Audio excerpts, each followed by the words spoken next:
দ্রব্যমূল্য যেখানে আপনার ক্রয় ক্ষমতার মধ্যে রাখা উচিত, কিন্তু লক্ষ্য করা যাচ্ছে এটা বাড়তি মুখে একটা প্রচেষ্টা চলছে, সেটা হচ্ছে বাড়তি ট্যাক্স, বাড়তি বোঝা। তো আমার সরকার কি বহির্বিশ্বে কি আস্থা হারিয়ে ফেলছে? সবসময় আমরা ইনফ্লেটেড প্রাইসেই কিনি, ইনফ্লেটেড প্রাইসেই কন্ট্রাক্টগুলো করে আসছি, আর ওটা আপনি চাপিয়ে দিচ্ছেন জনগণের উপরে। যে দেশে প্রতিনিয়ত গ্যাস, বিদ্যুৎ, ইলেকট্রিসিটির দাম বাড়ে, সে দেশে ইনভেস্ট করবে কে? কর্মসংস্থান নাই, ছেলে পেলে মাস্তানি করছে। ট্যাক্স কালেক্টররা বহু ট্যাক্স আইনে দেয়, কিন্তু আপনি খরচ করেন যখন, তখন তো আপনি বেসামালভাবে খরচ করেন। বাজেটের টাকা আপনি কিভাবে খরচ করবেন, প্রক্রিয়াটাও আমাদেরকে বলতে হবে। দর্শক, আমন্ত্রণ জানাচ্ছি সবাইকে একাত্তর টেলিভিশনের সাপ্তাহিক আয়োজন বিজনেস উইকেন্ডে।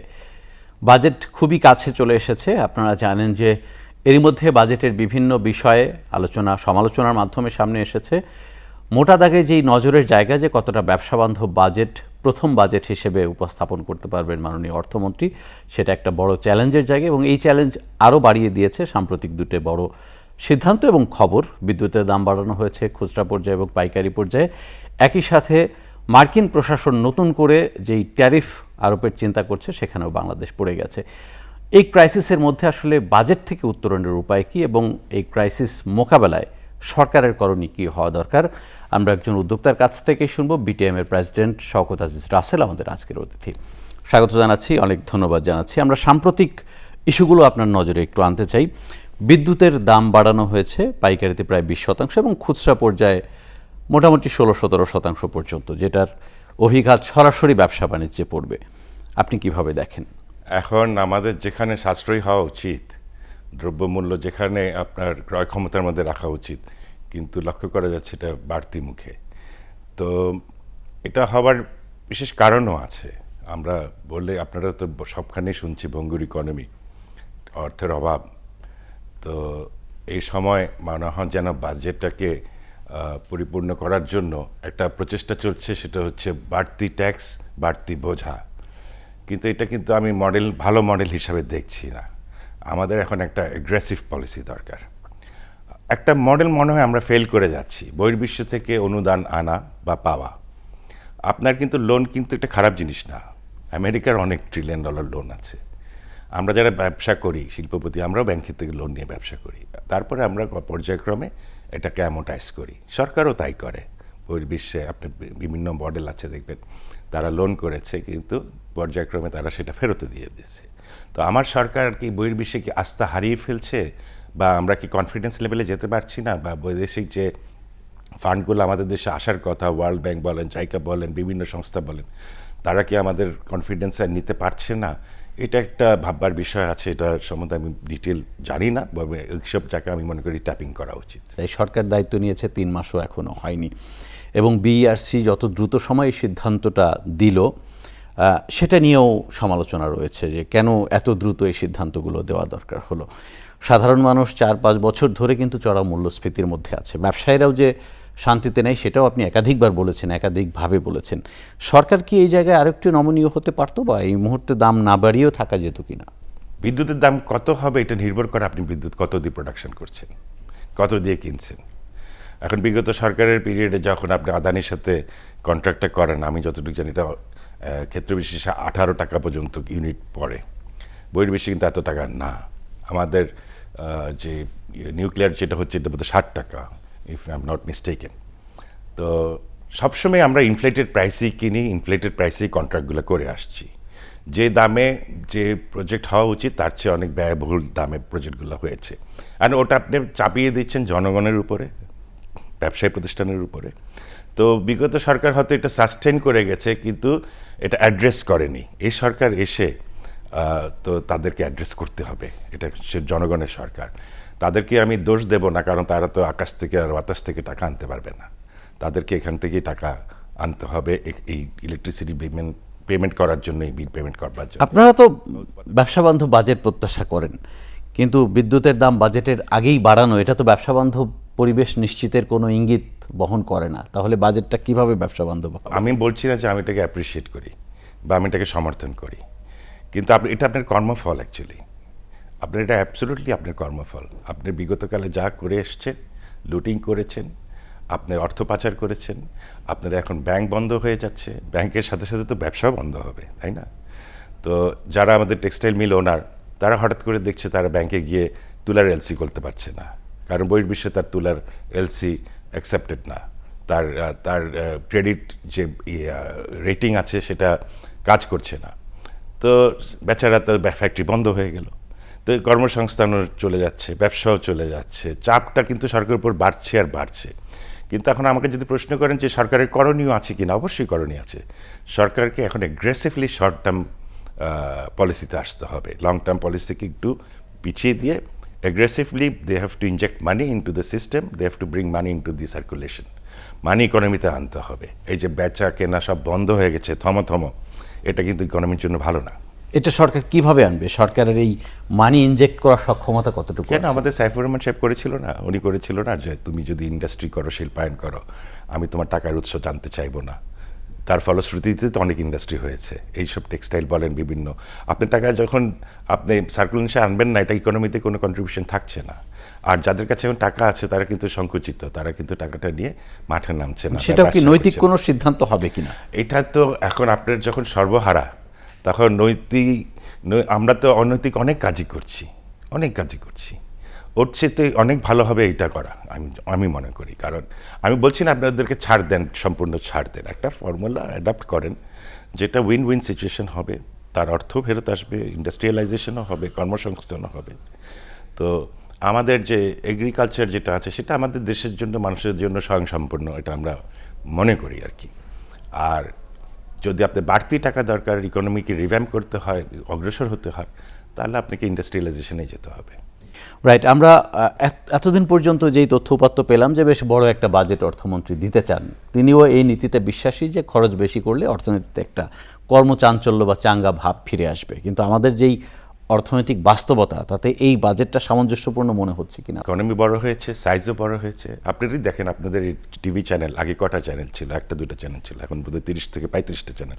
তার মানে মার্কেট বড় হচ্ছে, তো অর্থনীতিও বড় হচ্ছে। সমস্যাটা হচ্ছে অর্থনীতির থেকে যদি আপনি একটা বড় অঙ্কের টাকা সরিয়ে ফেলেন, বা ওই টাকার যদি কোনো কন্ট্রিবিউশন না থাকে, পাচার হয়ে যায়, লুটিং হয়ে যায়, তখন তো আপনার অর্থনীতি ভঙ্গুর হবেই। এখন যে টাকাগুলো আমাদের সিস্টেমে কাজ করার কথা ছিল, যে টাকাগুলো এখন সাম্প্রতিককালে শুনছি ইসলামী ব্যাংকও নাকি ঝুঁকিপূর্ণ হয়ে যাচ্ছে আবার। তো যে ব্যাংকগুলোতে এই জিনিসগুলো হয়েছে, তাদের উচিত ছিল ইমিডিয়েটলি ওই ব্যাংকগুলোকে রান করে দেওয়া, ক্লায়েন্টগুলোকে ভালো ব্যাংকে নিয়ে যাওয়া, আর ওদেরকে একটা এক্সাম্পলারি একটা সেট করা যে এই ধরনের কাজ করলে কর্মচারী হতে শুরু করে ব্যাংকের মালিক দুজনের একজন থাকতে পারবে না। কিন্তু আমরা করছি কি, ওদেরকে আবার টাকা দিচ্ছি, আবার টাকাটা ডিপ্লিট হয়ে যাচ্ছে, এ টাকার কোনো বরকত হচ্ছে না। এটা কিন্তু আমি প্রথমেই বলেছি, একদম যখন ঘটনাটা ঘটে তখনই বলেছি যে এগুলাকে আপনি সাস্টেন করার চেষ্টা করাটা ভুল হবে।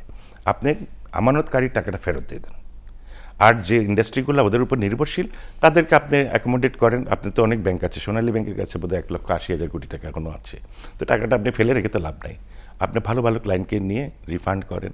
আর যারা আপনার অসাধু বরোয়ার বা অসাধু লেন্ডার, দুটোরই বলবো, তাদেরকে আপনি পরিহার করেন। ইউ টোটালি আপনি take them out of the system. একটা সিদ্ধান্ত তো বাংলাদেশ ব্যাংক নিয়েছে, রিফাইন্যান্সিং, যেটা 60,000 কোটি টাকার স্কিম। এইটার ব্যবহারটা যৌক্তিক এবং সুনির্দিষ্ট বা প্রয়োজনীয় জায়গায় হবে, নিশ্চয়তা কতখানি? তো আমি জানতে চেয়েছি যে আপনারা যে 60,000 কোটি টাকা দেবেন, আপনাদের এটার প্রক্রিয়াটা কি?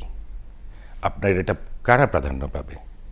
এটা কি পলিটিক্যাল যারা ক্ষতিগ্রস্ত বলেন অথবা বেনিফিশিয়ারি বলেন তারা পাবে, নাকি প্রকৃতপক্ষে ব্যবসায় পাবে? আপনাদের সিস্টেমটা কি? ওনারা কিন্তু কোনো জবাব দিতে পারেনি। তবে আপনি টিভির পর্যায়ে যদি আমি বলতে চাই, তাহলে আমি বলবো এটা প্রাধান্য পাওয়া উচিত। আজ থেকে যারা 10 বছর আগে, 20 বছর আগে ব্যাংক থেকে টাকা নিয়ে সমগ্র টাকা ব্যাংকে ফেরত দিছে, তারা কিন্তু কিউতে প্রথম আসা উচিত। কিন্তু আপনি এখন নতুন মক্কেল খুঁজতে গেলে কিন্তু পাবেন না, আপনাকে ওদেরকে নিয়ে সংসার করতে হবে। তো ওদেরকে সিরিয়ালে কাকে আগে আনবেন, এটার কোনো ক্রাইটেরিয়া আমি মানে এখনও পাইনি, বাট আমি প্রশ্নটা বিভিন্ন জায়গায় করেছি। আমরা মার্কিন প্রশাসনের তরফ থেকে আরও একটা নতুন সিদ্ধান্ত দেখলাম যে নতুন করে 60টি দেশের উপর 10 থেকে 12.5% পর্যন্ত শুল্ক আরোপের একটা চিন্তাভাবনা চলছে, এবং যেই যুক্তিটা দেখানো হচ্ছে, শ্রম ইস্যুটাকেই সামনে আনা হচ্ছে। আপনি কি মনে করেন যে এই সিদ্ধান্তটা তারা যৌক্তিকভাবে নিচ্ছে কিনা? দেখেন, ওদের সিদ্ধান্তগুলা যেভাবে আসছে 60টি দেশের উপরে, ওরা যদি এটা প্রকৃতপক্ষে দিতে চায়, তাহলে তাদেরকে 70টা দেশে দিতে হবে। তারা তাদের স্বার্থ চিন্তা করে, তাদের তাদের একটা বাইল্যাট্রাল একটা ইন্টারেস্ট আছে। হয়তো ওকে এজিটেট করলে ওখান থেকে ও পেইন পাবে, ওখান থেকে এটার রেজাল্ট আসবে।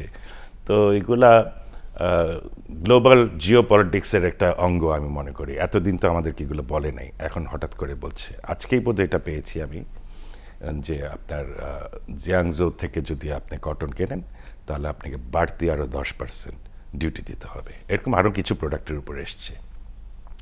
এখন তারা তো সুপার পাওয়ার, তারা যদি তাদের দেশে যদি আপনি এন্ট্রি চান, মার্কেট এন্ট্রি চান, তাহলে তাদের কথা শুনতেই হবে। আবার তারা যদি আমাদের এখানে কিছু চায়, সেখানে আমাদের একটা নেগোশিয়েট করার সুযোগ আছে। তো এখানে আমি মনে করব সরকারের প্রথম জায়গাটা হচ্ছে নেগোসিয়েশন ট্যাকটিক এবং নেগোসিয়েশনে উইন উইন একটা সিচুয়েশনের জায়গায় থেকে কাজ আদায় করে নিয়ে আসা, বেনিফিট আদায় করে নিয়ে আসা। সেখানে আমরা কতটুকু সফল হব বা ব্যর্থ হব, সেটা হচ্ছে অদূর ভবিষ্যতে আমরা জানতে পারবো। এই শুল্কটা যদি কার্যকর হয়, সেক্ষেত্রে আমরা চলতি অর্থ বছরের 11 মাসের রফতানির পারফরমেন্স তো দেখছি, $44 বিলিয়ন এখনো পর্যন্ত আমরা আর্ন করতে পারিনি, হয়ে আমাদের টার্গেট ছিল $55 বিলিয়ন। সো এইটা কি কোনো ইম্প্যাক্ট তৈরি করবে কিনা নতুন? আমেরিকাতে আমাদের টোটাল এক্সপোর্ট হচ্ছে 8 বিলিয়ন, তার মধ্যে বোধহয় 5 to 6 বিলিয়ন হচ্ছে টেক্সটাইল অ্যান্ড আরএমজি। ওই জিয়াংজো শহর আমাদের এখানে অত ইম্প্যাক্ট করবে না। আর এটা যদি ভারত হতো, হ্যাঁ ভারতের কটন আমাদের কিনতে হয়, সেখানে হয়তো আমাদের অল্টারনেটিভ সোর্স আছে, আমরা ব্রাজিল থেকে কিনতে পারবো। আমার মনে হয় না। আর এমন কিছু আমরা আমেরিকাতে এক্সপোর্ট করি না যেখানে আমাদের গাড়ি যাচ্ছে অথবা মোটরসাইকেল যাচ্ছে বা ইলেকট্রনিক্স যাচ্ছে যে আমাদের হ্যাম্পার হবে। বাংলাদেশের জন্য এটার ইম্প্যাক্ট খুব একটা বেশি হবে না, বরঞ্চ যেসব দেশে ইম্প্যাক্টগুলো হবে ওটার একটা রেজাল্ট হয়তো আমরা পেতে পারি, যে হ্যাঁ ওদের মার্কেটটা আমাদের দিকে আসতে পারে। কিন্তু আমরা তো বারবারই বাস মিস করে যাচ্ছি। এই যে কোভিড বলেন, তারপর বলেন স্যাংশন বলেন, এম্বার্গো বলেন, এই সব কিছুর মধ্যে কিন্তু বাংলাদেশ একটা সুবর্ণ সুযোগ হারিয়েছে কেমনে? আমাদের ওই যে ভঙ্গুর ইকোনমি আমরা সাপোর্ট দিতে পারি নাই, ওই ব্যবসাগুলো আমাদের দেশে টেনে আনতে পারি নাই। ফ্যাক্টরি রিলোকেট হয়েছে, তারপর ভিয়েতনামের অনেক ফ্যাক্টরি শিফট করছে, চায়নার অনেক ফ্যাক্টরি শিফট করছে, আমরা তো ওদেরকে আনতে পারছি না। আর আপনার যে একটু আগে বললেন যে ইলেকট্রিসিটি প্রাইস, হ্যাঁ ইলেকট্রিসিটি প্রাইসের আরেকটা ইনডাইরেক্ট ইম্প্যাক্ট আছে। যেমন যে দেশে প্রতিনিয়ত গ্যাস, বিদ্যুৎ, ইলেকট্রিসিটির দাম বাড়ে, আনঅ্যানাউন্সড দাম বাড়ে, কোনো প্রতিশ্রুতি থাকে না যে আগামী 5 বছর 10 বছর আমরা তোমাকে এই রেটটা দেব, সে দেশে ইনভেস্ট করবে কে? এটা তো ভার্নাবল কান্ট্রি হিসেবে পরিচিত হবে তখন। এটাকে আপনার স্টেবল কান্ট্রি বলা যাবে না। এখন যে হঠাৎ করে 19% বাড়ছে, হ্যাঁ এটা কিন্তু জাতিকে বহন করতে হবে। এখন এই 19% যদি চাইনিজ ইনভেস্টাররা শুনে যে আমার যেখানে 8 মেগাওয়াট 10 মেগাওয়াট লাগে একটা স্টিল প্রোডাকশন করতে বা একটা এই যে কোনো পণ্য প্রোডাক্ট করতে, তার প্রোডাক্টের প্রাইস কিন্তু টোটালি চেঞ্জ হয়ে যাবে। যেমন আমাদের টেক্সটাইলে 1/3 হচ্ছে আপনার ইউটিলিটি কস্ট। সেখানে যদি 20% ইম্প্যাক্ট আসে, সেটা যদি আদারওয়াইজ সাবসিডাইজ না করা হয়, তাহলে কিন্তু এই ব্যবসাটা টেকবে না। তো আপনি এই ব্যবসাটা করবেনও না। কিন্তু আমরা হয়ে গেছি কি, আমরা ব্যবসাটা করে ফেসে গেছি। আমাদেরকে যদি বলা হতো তুমি টেক্সটাইল করো বা আরএমজি করো বা টয় ফ্যাক্টরি করো বা প্লাস্টিক ফ্যাক্টরি করো, 10 years this policies will remain with you, অথবা 10 years আপনার ইলেকট্রিসিটি বিটে আনচেঞ্জ থাকবে। এটা আছে বহির্বিশ্বে। কেন আমরা কাপকোকে ফিক্সড প্রাইসে গ্যাস বিক্রি করি না? এখনও তো করছি। রিভিউ হয় টাইম পার হয়ে গেলে, কিন্তু আমরা একটা টাইম সেট করি। তো ওর বেলায় এত সুন্দর পলিসি, আমার বেলায় এত খারাপ পলিসি কেন? আমি দেশের মানুষ, আমি দেশের investor. The red carpet should be laid for both of us equally. আপনার ওকে রেড কার্পেট দিবেন, আমাকে দেবেন না, এটা তো হয় না।